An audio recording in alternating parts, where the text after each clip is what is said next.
Hi guys, welcome back to the channel. This week I'm back for a new video, and this time I have AREA ØNE and it's hard techno or hard sci. So for this one you have here all the reference track that I've used. This one if you want to check how it sounds. And as usual you can get the project file in the link in the description if you want to see and reuse the different processing that I've used for this track. Also I want to thank you guys so much for your support for the channel by liking, subscribing and commenting. And I want to tell you that if we reach 10,000 followers by the end of the year, I will have a little surprise for you. Alright, thank you guys. Let's get into it.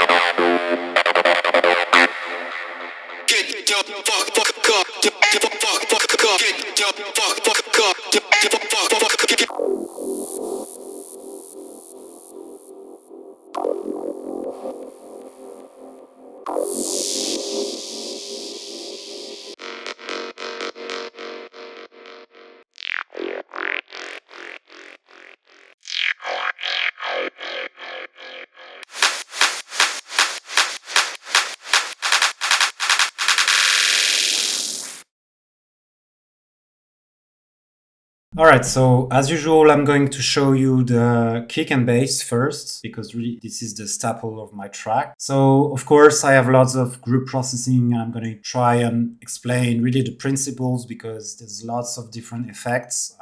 Really I spent maybe like 1 or 2 hours on this one. So I'm going to try and explain the different steps, but don't really take too much attention on exactly the different parameters of each plugin, because sometimes it can be a mess, especially with the EQs. What you need to understand is more like how it's built and what are the different steps. Really understand how I made that. So I'm going to show you the 3 different layers. I have a reverb part, a kick part, and a side bass part. So first, my kick bass sounds like this. And without the group processing on the big group and on the kick group, this is my kick punch. So I have a main layer. This one is a Trancy Vengeance sample. So it's pretty heavy already. I like it because it's really like punchy and there's lots of mids also in it. So that's why I'm using these samples. But I'm gonna try and explain how I did that. So first, what I do usually with these samples is cut a bit here the mid frequencies, because it's going to be boosted a lot by the saturation. And I'm also cutting the high frequencies, because I don't really like the transient. It's very characteristic from Vengeance samples and I want more personalized transients. So that's what I'm going to build with the 3 other layers. So I have a mid layer here, which is really like a wood talk, and I play with the pitch until I reach the transient that sounds the best with the first sample. I have a high mid like this, which is gonna add on to the other one, and I have a final one, which is really the first part, the transient, that's gonna bring that really bright transient in the first part. So altogether I have a full sound like this. I'm gonna clip it a bit and add a little bit of character to it. So that's why I'm using 2 different saturation. So I have first here the clipper so that it sounds clean. Then I'm adding that little amp. So usually I don't put any bass on, and I really have a very low dry wet knob. Here it's really to push back the punch and really have the transient straight in your face, and it usually works. Here I'm gonna cut it. So here it's distorting a bit because I have too much volume, but here I'm cutting and usually there's some muds, especially in the mid-range. So for instance,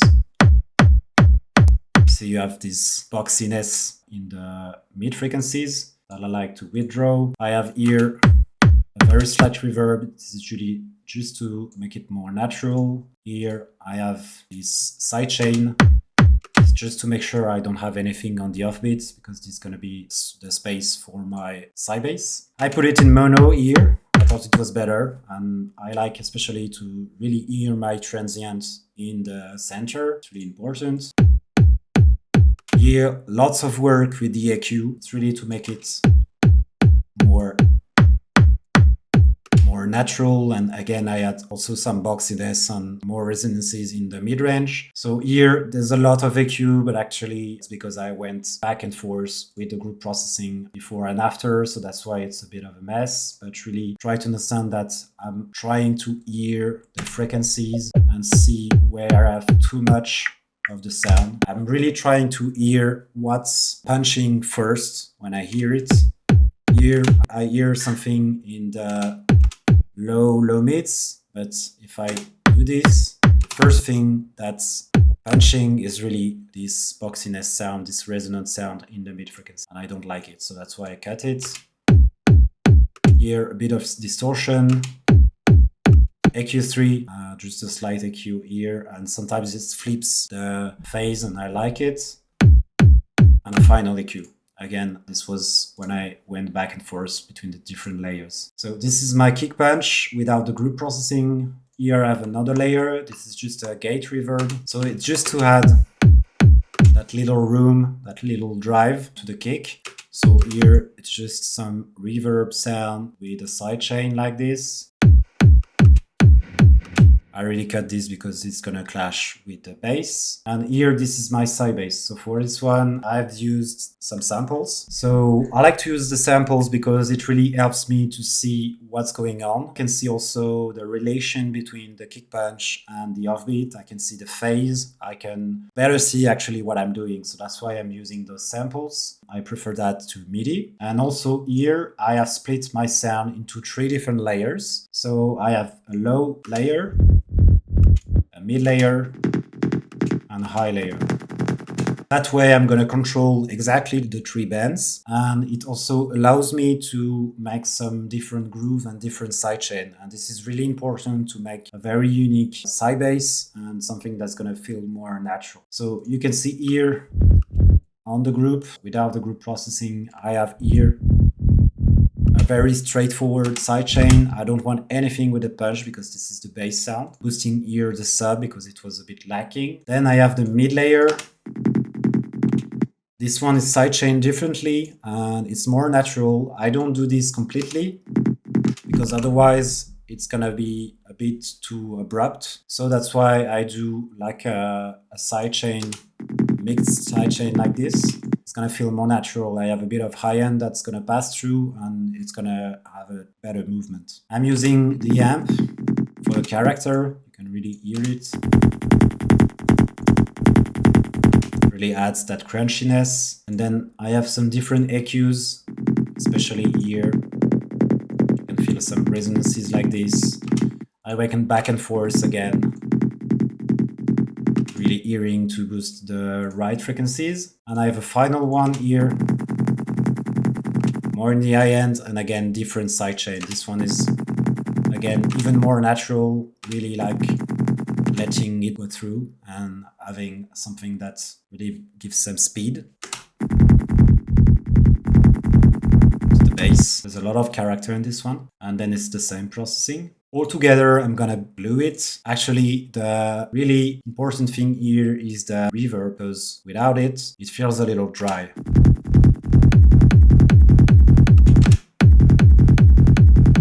You see, it really gives some fullness to the sound and really make it better. So it's a good way. It's actually quite a lot, but I make sure I have a low cut. I don't have also too much high frequency. And I put down the damping, especially in the bass. And it's going to feel more natural. Also, no pre-delay because it's going to be a mess. Again, balancing everything so that I have enough power in the bass. But it feels bright enough in the high end. Final tweaks here, and on the group I'm gonna glue everything together and make sure I have something very solid. So that's why I have lots of different tools again. So I'm gonna explain this. So first I have just this bass mono to make sure my bass is in the center. Then I'm gonna boost it with the drum bus. You feel that it's really gluing all together. Then OTT. Now I'm almost using it for all my kicks. This is really a must. You can control every frequency band. You can compress everything and have something more tight. especially here, the low, mids and bass was a bit too much. Then I have a decapitator. This one is without any drive. It's really just to give the analog warmth. Then I have a Dyne one. This thing is a barrel compression. So it's really just as if I duplicated my group and I put lots of compression on it, and then I boost the volume of this second group. So it really adds some density. And I don't link the bass part because usually I do have enough bass. So it's really to add more density, especially in the mid-range. I really like this one. Then I have stage one. It's really good because here I can control every bandwidth again, especially for the wideness and how much I want my bass to be tight, how much I want my transient to be in the center. So that's why I'm using this depth to 0, and I'm controlling everything with this one to make it more tight. Again, it's really nice. Then this one is more like for tonal balance. I have then a sus2 for mud frequencies in the bass and harshness in the high end, final tonal balance, and just a clipper.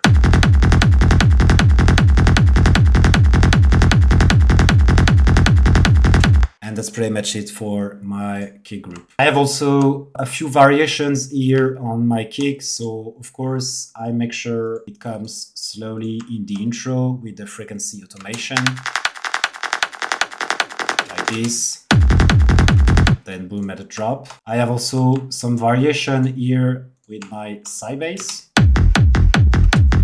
So here what I did is I did almost like a reverse bass kind of a kick, but here I'm using only one bass note. And it makes that bouncy feeling. It's very effective. And I have also some variation with sometimes some triplets.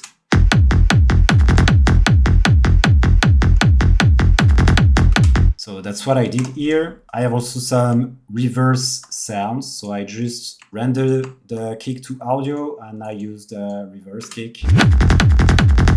And yeah, I think that's pretty much it for my kicks. Okay, so now we're going to go through the drums. So for the drums, there is nothing fancy, but still some very effective and simple drums. So first, I have just this little loop, which is like open hat loop. So sometimes I like to throw in a loop because it's very effective and you already have some groove in it. So I really like these samples from Vengeance. Here I wanted something classic with an open hat and there's no real processing here. So this is how it sounds like. I just want to distort it a little bit.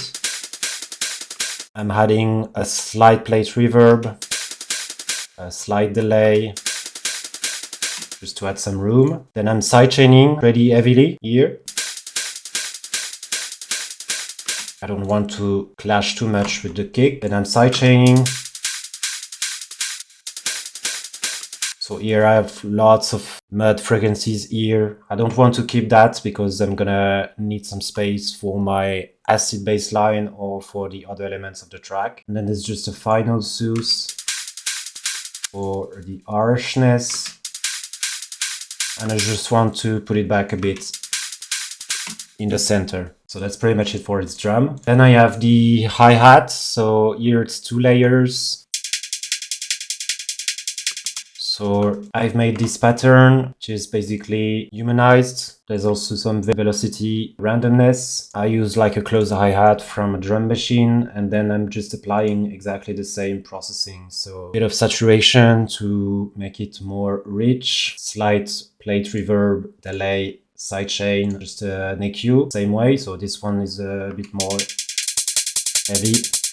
Because as you can feel, there's lots of resonances, especially in the 4K area, very high end. Final sus2, and then just managing also wideness. I do the same here, just a little different pattern. This one is more like an open hat. So it adds some groove underneath, same exact processing and all together. Just a clipper and a final sidechain on top of it. Also a bit of more room. And this is what I have. Then there's the ride. So for the ride, we have this classic 909 pattern. So what I do is I use the faders here just to make the thing more smooth. I play also with the volume. I try different pitch until I have a tone that I like more with the track. Then there's just same kind of reverb, sidechain, and another one more smooth. Final EQ. So pretty heavy EQ again. So that's it for the drums. Then I have the claps. So for the claps, I'm using two different groups. I have this clap loop that I found. I didn't keep the mid frequency perk part because it was clashing with the rest. So here I'm only keeping the medium and high, and I like this pattern. I used the clap here to make another clap. So this clap is composed of two layers. So I have this clap from this loop, and I have another clap that I call clap support, which is basically some mid slap that I use to get a more snappy clap. I also use a compressor to get it more slappy.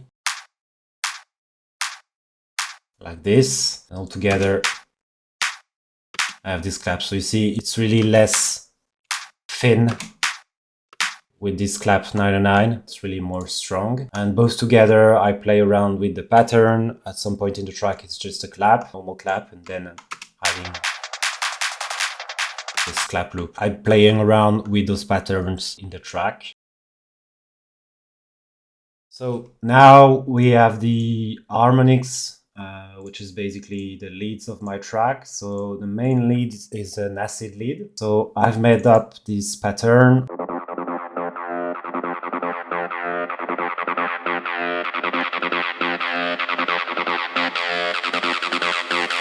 So there's actually a lot going on. So the pattern is this one bar or 2 bar pattern. I have lots of randomization in terms of velocity. And what I do is I'll also make lots of parameters move throughout the track. So in order to make it more human, I use the draw mode and I made this kind of animation. I use it for my filter cutoff. I use it for my resonancy, and I use it also on some macros. So for this acid patch, I'm using the acid sound wave. I'm also using some FM synthesis with this oscillator. Adds just a little bit of harmonics on top of it. And then I have some distortion, some OTT or compression, delay, reverb, EQ. So the usual stuff. But I have also lots going on. So I have on the LFO a movement on the wavetable here,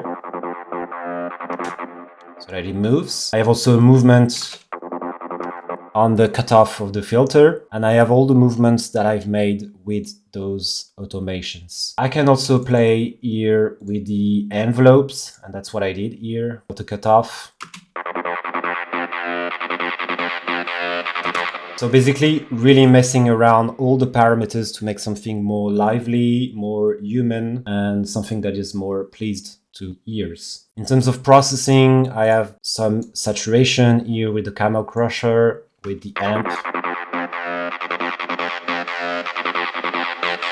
I have an OTT that I use on all my leads, really to beef it up with things. I have some reverb here. I play also with the decay at some points in the track, playing also with the return channels to make some swells with those acids riffs. I also use it here for my transitions, for instance here for the drop, or I release everything and I just keep only the kick and bass.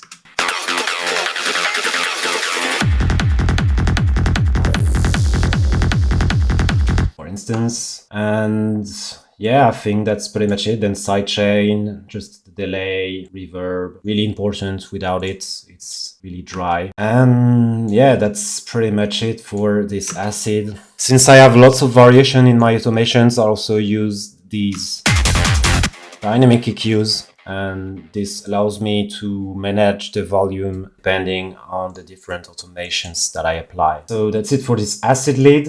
Then I have these effects for the psytrance style. I have other ones after that I'm gonna show you, but this one was more used as a lead. So especially when I have the drop with only the kick and side bass, then I'm adding this thing in the background to fill up the frequency spectrum. And what I've used here is this effect from Serum, and without all of the automation. Let me show you how it sounds. So it's a preset from Serum that you have here. It's this one.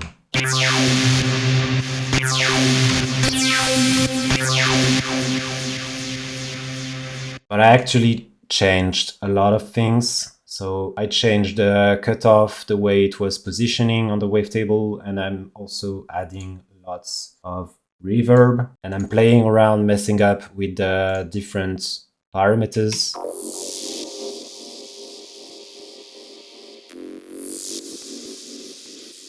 So I play with the phase, I play with the cutoff, I play with the envelope, and I make everything move.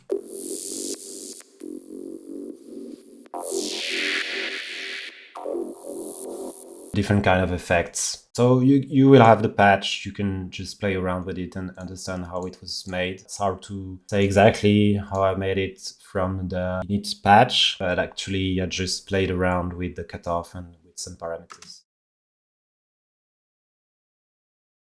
So then I have two vocals. So I have one vocal, it was used a bit in his tracks, AREA ØNE, which are these kind of voices. So basically I just chose this vocal loop. I checked the pitch to see if it was in my scale, and then I'm just applying some basic stuff like OTT, delay reverb, and sidechain. Nothing very special here.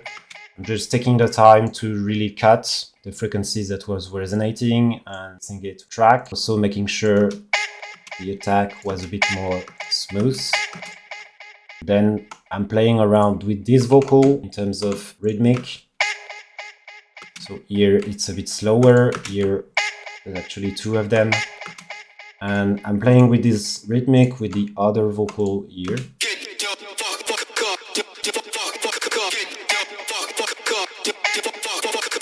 So for this vocal, this one is a loop.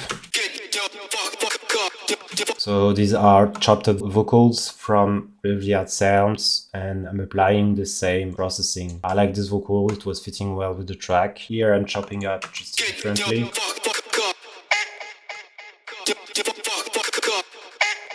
So you can even take it and chop it up in different kind of rhythmic pattern. So that's it for the vocals. I just have here on the whole harmonic groups these endless miles, which is basically building the tension for my drops.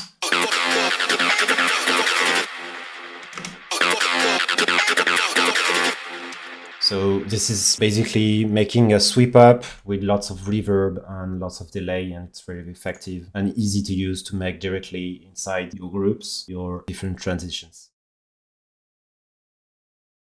So next I have my side bass effects. So I have three different ones. I have this one which is really creating some random effects in the background, and I have these two other ones which are made in Serum. For the first one, I've used here an arpeggiator to create different notes. This will generate different notes in that speed. I'm adding some random velocity here with that plugin. Then here's just a sampler on which I've put the side bass that I've used for my kick. I'm adding here this filter, which is really creating a resonancy here in the mid frequency. And then the thing that makes it very random is here the filter frequency randomization. So each time it's played, it's going to play around and make different kind of bleeps sound. And then everything is gonna be triggered through this delay that makes this kind of sound. I have also some reverb and some ping pong delay to make it really wide and go lots of feedback. So this is the first one, inspired by a tutorial that I will put in description. I have another one here, which is more classic. So I'm using the init preset. I'm adding this bandpass filter. I'm putting a slight attack. And then I'm adding this macro knob that I will trigger the filter cutoff here. It will move the bandpass, and this will make this swell effect. I have also some phaser here. You can actually also play here with the phase, for instance. You can play with the frequency. You can play with the depth. And basically it's just applying some random stuff on some sounds. This one is the same. So here I've put the automation on the macro, and I did the same here. And this one, it's the same, but it's different sound source and also different bandpass filter, more resonancy, more drive, same trick with the filter cutoff. Again, it's heavily inspired by a tutorial that I saw on YouTube, so you can check it. And finally, I just have some effects, just a few sweep ups for my drops. I have also a few effects in the background. So here's just a perk that I've reversed, and I made this one. I put a lot of delay, reverb, make sweeps. I'm using these clap rolls, these kick fills. I'm actually playing with it to make also part of the track.